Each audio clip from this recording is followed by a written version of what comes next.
우리가 읽은 31절에 라합에 대한 믿음이 적혀져 있습니다. 이 세 분의 믿음 중에 이 라합의 믿음은 그 두 분에 비해 굉장히 주도적이고 또 능동적인 믿음을 보이고 있습니다. 기생 라합이 두 정탐꾼을 평안히 영접을 했다. 굉장히 적극적이고 주도적인 믿음의 모습을 보여주고 있습니다.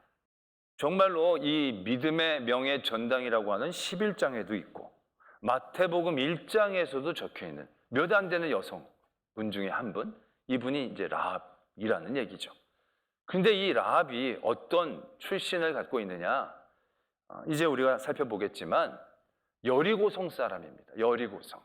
여리고성은 가나안 족속입니다. 근데 가나안 족속은요, 하나님께서 이스라엘 민족에게 가나안 땅을 주실 때 그 가나안 땅을 선물로 주시려는 이유도 있었지만 또 한 가지 이유가 더 있었는데 그게 바로 무엇이냐면 가나안 민족들에 대한 징벌이었습니다. 이들이 하나님 앞에 너무 죄를 많이 지니까, 그냥 죄를 져도 굉장히 평균 이하로 많이 지니까 하나님이 가나안 땅의 민족을 징벌하려는 이유도 포함되어 있을 정도로 가나안 땅은 굉장히 죄로 물든 땅과 민족이었습니다. 근데 그 가운데서도요, 오늘 라합을 뭐라고 적고 있습니까? 기생 라합이라고 적고 있다는 것입니다. 동서고금을 막론하고 이 직종에 계신 분들은 그 사회에서 늘 평균을 하기가 어려운 그러한 부류의 사람들이라는 얘기죠. 도덕적으로도 그 중에서도 더 낮은, 윤리적으로도 그 평균에 미치지 못하는 그러한 직업을 가지고 있는 여인이 바로 라합이라는 겁니다. 이 엄청난 하나님의 일들 가운데 적혀지고 사용되어지는 이분의 출신 성문은 정말로 놀라울 정도로 낮고 천하다라는 것을 깨닫게 됩니다. 그렇다 보니까 이 라합이란 분이 얼마나 복음적으로 의의가 깊은지 깨닫게 되기도 합니다. 정말로 아무 가치도 존재감도 이유도 없는 그러한 정말 낮다라는 얘기조차도 부족할 만한 그러한 자리에 있었던 라합을 하나님께서는 이 믿음의 전당에도 올려주시고 예수님의 족보에도 올려주셨다는 것이 우리에겐 얼마나 복음인가라는 것을 다시 한번 깨닫게 되어진다는 얘기죠. 그 라합의 믿음을 오늘 하나님은 우리에게 도전하고 계십니다. 오늘 우리는 그 라합의 믿음을 바라보기 위해서 오늘 31절에 말씀이 적혀져 있는 배경과 그 사건을 다시 한번 살펴볼 필요가 있습니다. 여호수아 2장에 그 사건이 적혀져 있는데요. 여호수아가 모세를 대신해서 처음으로 지도자가 된 다음에 한 일이 뭐냐? 두 사람의 정탐꾼을 여리고 땅으로 보내는 겁니다. 그리고 그 땅과 여리고를 엿보라고 그들에게 임무를 내려줍니다.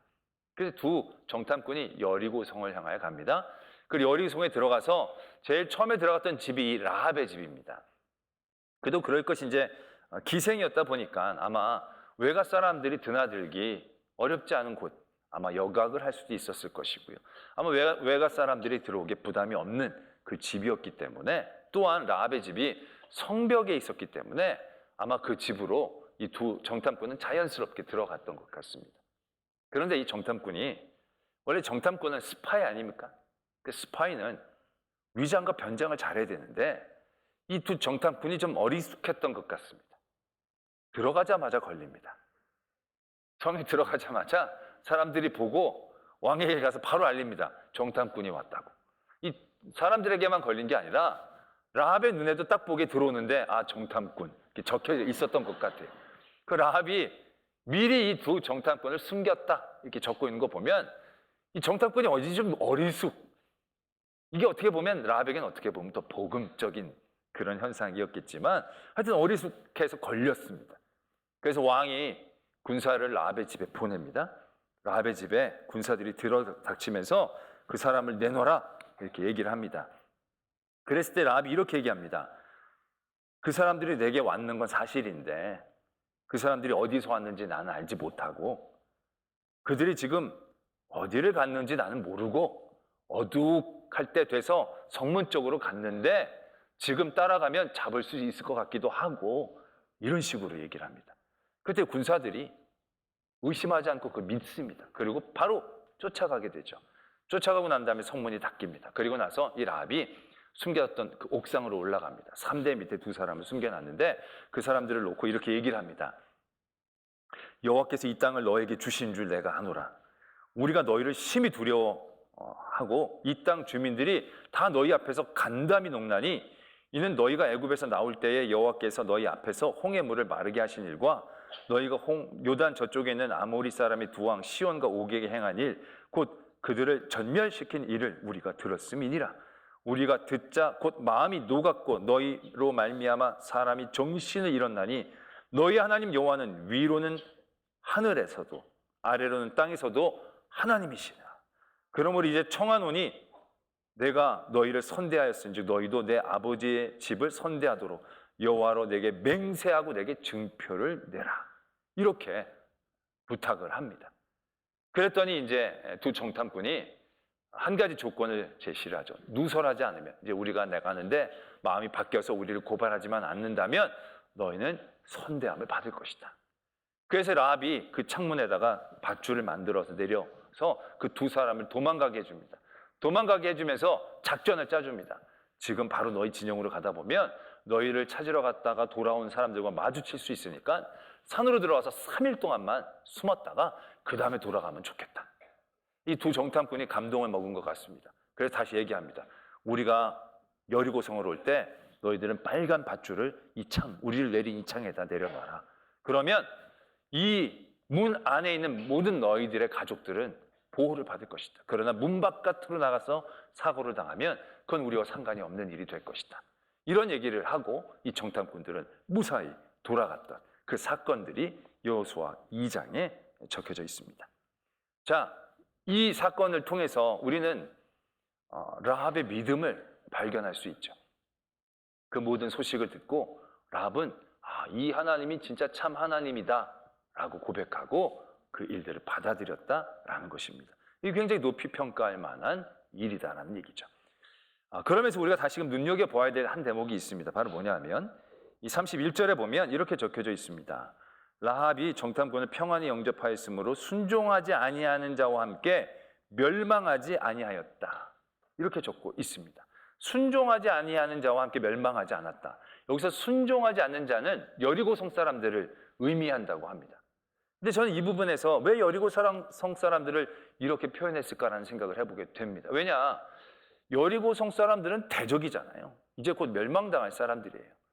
이 사람들은 순종하지 않은 게 아니라 악한 사람들, 어리석은 사람들, 멸망당할 사람들, 이렇게 일컬어지는 게 더 적당하다라는 거죠.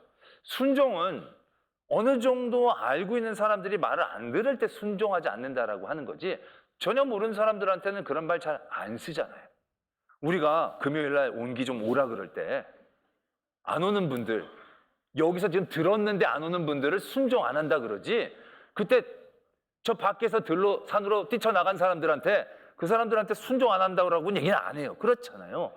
그 사람들은 모르는 사람들이고 악한 사람들이지, 아니 가엾은 사람들이지, 이렇게 얘기를 했는데도 안 온다, 이런 사람들이 이제 순종하지 않는 사람들이고 멸망할 가능성도 있는 사람들이 되는 거지, 이런 사람들을 순종하지 않는 말 잘 안 쓰잖아요. 그러니까 정탐꾼들이 갔는데 말을 안 들었다 이러면 순종하지 않는 거지, 여리고성 사람들한테 왜 순종하지 않는다라고 할까라는 생각들을 갖게 된다는 것이죠. 그러면서 다시 한번 그 사건을 들여다봅니다. 그 사건을 보면 이미 여리고성 사람들에게는 이스라엘에 대한 소문이 확 돌았어요. 그 사람들이 어떤 전쟁에서 이겼는지, 가까운 데 있는 사람들이 완전히 졌으니까, 그것도 작은 나라도 아니고 꽤 큰 나라라고 생각했던 그 아모리 민족들의 성들이 무너지니까 소문이 삽시간에 이 여리고 성으로 오지 않았겠습니까? 왜냐? 그 다음엔 자기네들 차례니까. 그러면서 얼마나 그 두려움이 커졌겠습니까? 야, 그 사람들이 어떻게 이겼대? 그러면서 40년 전 사건까지 소환이 되는 거예요. 야, 40년 전에 애굽에서 나올 때 홍해가 말랐대더라. 이게 원래 소문이 좀 부풀려지잖아요. 왜? 홍해가 갈라졌지 물이 다 마른 거 아니거든요. 근데 사람들이 이 소문이다 보니까 이게 물이 다 말랐다. 그리고 이 사람들이 와가지고 다 이겼다. 그러면서 그 소문들이 아까 라합이 우리 모두가 들었다는 거예요. 그리고 우리 모두의 마음이 간담이 높고 두려움에 떨게 되어지는 그 상황들을 이야기하고 있죠. 그러면서 얼마나 이스라엘에 대한 얘기를 많이 했겠어요. 그냥 뭐 두 나라가 죽었대, 뭐 애굽에서 홍해를 건넜대, 이 얘기만 했겠어요. 서로 얘기하면서 야, 근데 그 많은 사람들이 광야에서 어떻게 살아남았대? 뭘 먹었대? 물은 어디서 구했대? 어떻게 여기까지 왔대? 물론 그런 관심들과 질문들이 왜 없었겠습니까? 그런 얘기가 오가가면서 분명히 하나님에 대한 얘기가 안 나올 수가 없는 거죠. 야, 그들이 믿는 신이 그걸 다 인도해 줬댄다. 먹을걸? 야, 먹을 거 아침마다 허연 게 그 안에 있대. 그걸 주신대. 야, 우리 동네에 거기, 야, 그 하나님 정말 대단하다. 그런 얘기가 분명히 그 안에서 오고 갔을 거다라는 얘기죠. 이 말은 그냥 소문으로 위협하고자 주신 게 아니었다는 얘기죠. 어떻게 보면 하나님은 여리고성 사람들에게 메시지를 던지는 거예요. 내가 이런 하나님이다. 내가 이들을 이끌었던 하나님이다. 그리고 하나님은 그들이 라합과 같은 마음을 갖기를 원하고 계셨지 않았는가 라는 생각들을 해보게 됩니다. 그들은 다 들었어요. 하나님이 어떤 하나님이신지, 하나님이 어떤 일을 행하셨는지, 앞으로 어떻게 행하셨는지, 그 일들에 대하여 그들이 하나님에 대하여 인식하고 하나님의 말씀에 깨닫고 순종했더라면 그들은 다른 반응을 나타냈어야만 했었어요. 화해를 청하든지, 나중에 기브온 사람들이 이스라엘 사람하고 안 될 것 같으니까 이스라엘 사람들을 속여가면서 화친을 맺잖아요. 적어도 그렇게 행동하는 것이 맞는 행동이죠. 이 하나님이 어떤 하나님이신지에 대한 분명한 받아들임이 있다라고 한다면 화친이 안 되면 항복을 하든지, 그래도 다 죽는 것보다는 항복을 해서 좀 잃는 게 낫잖아요. 아니면 회개를 하면서 뭐 어떻게 방법을 여리고성 그 이전에 니느웨성 사람들처럼 뭘 좀 하든지. 근데 이들은 갈등만 했어요. 고민만 했어요. 걱정만 했어요. 두려워만 했어요. 하나님에 대한 그 사실은 어떻게 보면 사실보다 더 커지게 그들에게 들려졌지만 그럼에도 불구하고 그들은 두려워만 하고 행동으로 옮기지 못했어요. 받아들이지를 못해요. 그 하나님 앞에 맞서 쓸 수도 없으면서도 그 하나님 앞에 무릎 꿇지도 않았다는 거예요. 그들의 알량한 그 성벽 좀 믿고 그들이 갖고 있는 알량한 것들을 손해보지 않으려는 마음 가운데 그들은 갈등하기 시작한 거예요. 그 갈등이 그들을 더 두려움 가운데 아무것도 하지 못하게 하고 있었다는 사실들을 우리가 깨달아야 한다는 거죠. 하나님은 그 여리고성 사람들을 순종하지 않았다고 얘기하는 거예요. 왜? 그렇게 다 얘기해 줬는데, 그렇게 다 메시지를 전해줬는데, 그 이전에 어떤 사람들이 어떻게 됐는지 그들에게 말이 전해지는 여유를 줬잖아요. 시간을 줬잖아요. 근데 그들이 받아들이지 않은 거예요. 그런데 라합만 그 소식을 듣고 순종함으로 하나님 앞에 무릎을 꿇은 거예요. 자, 이 대목부터가 또 중요합니다. 그리고 나서 말씀이 어떻게 적고 있는가를 우리가 봐야 돼요. 기생 라합이 정탐꾼을 평안히 영접했다, 이렇게 적고 있습니다. 평안히 영접했다. 우리 이 대목을 주목해야 한다는 것입니다. 왜냐하면 지금 여리고성은요 굉장한 두려움과 공포에 있는 거예요. 이젠 굉장한 전쟁을 앞두고 있으니까 모든 사람들이 두려워하지 않겠어요? 그런데 그 두려움의 원흉이 이스라엘이라는 거예요. 이스라엘 사람이라는 거예요. 그런데 그 이스라엘 사람 두 사람이 자기 집으로 오는 거예요. 그 두 사람을 만났을 때 웬만한 사람들의 마음은 어떻겠습니까? 두려움에 두려움을 더하는 거예요.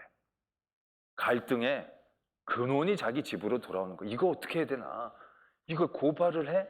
고발했다가 나중에 더 큰 보복을 당하면 어떡하지? 고발을 안 하면 또 우리 성사람들한테 또 배신자를 지켜가지고 나중에 들키면 어떡하지? 이거 굉장히 혼란스러운 상황이 지금 이 라합에게 닥친 거예요. 내가 무슨 죄가 많아서 이 사람들이 우리 집으로 걸어 들어오나? 내가 좀 착하게 살 걸, 뭐 이런 생각을 할 수밖에 없는 상황일 거예요. 여러분들 한번 생각해 보세요. 그렇지 않겠어요? 그런데 지금 성경에 뭐라고 적고 있어요? 라합이 평안히 그들을 영접했다는 거예요. 평안히. 어떻게 그게 가능할 수 있었겠는가라는 얘기죠. 이렇게 추정해 볼 수 있습니다. 라합이 그 하나님에 대한 소식과 소문을 듣고 하나님이 진짜 참 하나님이시구나, 마음에 이미 확정을 내린 거예요. 그 하나님께로 가는 것이 살 길이고 하나님이 우리를 부르시는 것이구나, 하나님 편에 확실하게 선 거예요. 근데 그렇게 섰는데 방법이 그 다음엔 없잖아요. 하나님 나는 하나님 편인데 이걸 어떻게 나타내고 뭐 이걸 어떻게 해야 되나? 아마 그런 생각들을 그 마음속에 품고 있는 순간 정탐꾼들이 자기 집으로 들어오게 된다라면 그 두 정탐꾼을 어떤 눈으로 바라보겠습니까? 들어오는데 정탐꾼 딱 써 있는 거예요. 이스라엘 사람들이 보는 게 맞아. 그럼 그 마음에 증거가 되지 않겠냐는 거죠. 야, 내가 믿었더니 하나님이 이렇게 길을 열어주시는구나. 그러면서 다시금 여호수아서 2장의 사건들을 복기를 해보면요. 어떻게 됩니까? 그 사람들이 들어왔는데 상당히 침착하죠. 군사들이 오기 전에 이미 이 사람들이 쫓길 것이다라는 예상을 하고 이 사람들을 미리 숨겨놔요. 그리고 군사들이 자기에게 닥쳤을 때 두려워하지 않고 떨지 않고 너무 태연스럽게, 그 이전부터 물론 거짓말의 훈련이 잘 됐는지는 모르겠지만 너무 태연스럽게 왔는데요. 난 잘 몰랐고요. 이 사람들이 어두룩할 때 성 쪽으로 갔는데요. 지금 쫓아가면 따라갈 수 있을 것 같아요. 이 사람들이 뭔가 생각에 여유를 주지 않고 그 사람들 빠르게 쫓아갈 수 있게 하는 그러한 대화를 하잖아요. 엄청난 머리를 쓴 거예요. 그리고 나서 그 사람들이 간 다음에 다시 옥상에 올라가서 그 사람들을 앉혀놓고 자기가 신앙 고백을 막 해요. 이 사람들이 가다가 아차 싶어서 다시 돌아올 수도 있잖아요. 그럼 다시 뒤지면 안 되니까 이 사람들을 빨리 보내야 되는 상황 가운데서 라합은 할 말 다 해요. 자기 신앙 고백을 하고 그 다음에 분명한 자기의 목적을 성취를 해요. 자기와 자기의 가족들을 선대해달라는 요점을 흐리지 않고 딱 맞춰서 그것들을 원하고 증표를 받아내요. 얼마나 뛰어납니까? 그리고 나서 이 사람들을 자기 창문에서 밧줄을 만들어가지고 다 내려보내줘요. 그 작전을 짜주죠. 지금 가면 마주칠 수 있으니까 산에 가서 3일 동안 쉬었다 가면 안전할 거라고. 이 사람이 옛날에 뭘 했는지 모르겠지만 희생이라는 자리는요, 치열하게 살 수밖에 없는 자리였을 거예요. 생존을 위해, 자기 이득을 위해 몸까지 파는 사람이 얼마나 생존에 집중하고 있는지 우린 잘 알 수 있을 거예요. 그 사람에게 뭔가를 생각할 수 있는 지혜와 여유를 갖는다는 건 쉽지 않았을 거예요. 그런데 이 라합은요, 여호수아 2장을 읽어보면 기생같이 여겨지는 게 아니라 선지자처럼 여겨져요. 굉장히 지혜로운 현숙한 여인처럼 느껴진다는 거죠. 이게 어떻게 이럴 수가 있었을까라는 겁니다. 그게 바로 믿음으로 비롯됐다는 거예요. 라합이 믿음으로 하나님의 편에 분명하게 섰을 때, 그들은 두 정탐꾼들이 자기 집에 돌아왔을 때 두려워하지 않을 수 있었다는 거예요. 그리고 오히려 기뻐하며 평안함으로 그들을 맞이하고 침착하게 그 뒤에 있는 일들을 생각해낼 수 있는 여유와 지혜를 하나님께로부터 허락받은 것이다 라는 것을 깨닫게 되는 대목이었다는 거예요. 만약에 그가 조금이라도 그 마음에 의심이 있었더라면 정탐꾼이 오는 그 순간부터 손이 떨리고 초점이 잃어지고 군사들이 자기 집에 왔을 때도 이걸 어떻게 해야 될지 고민하며 티가 났을 거예요.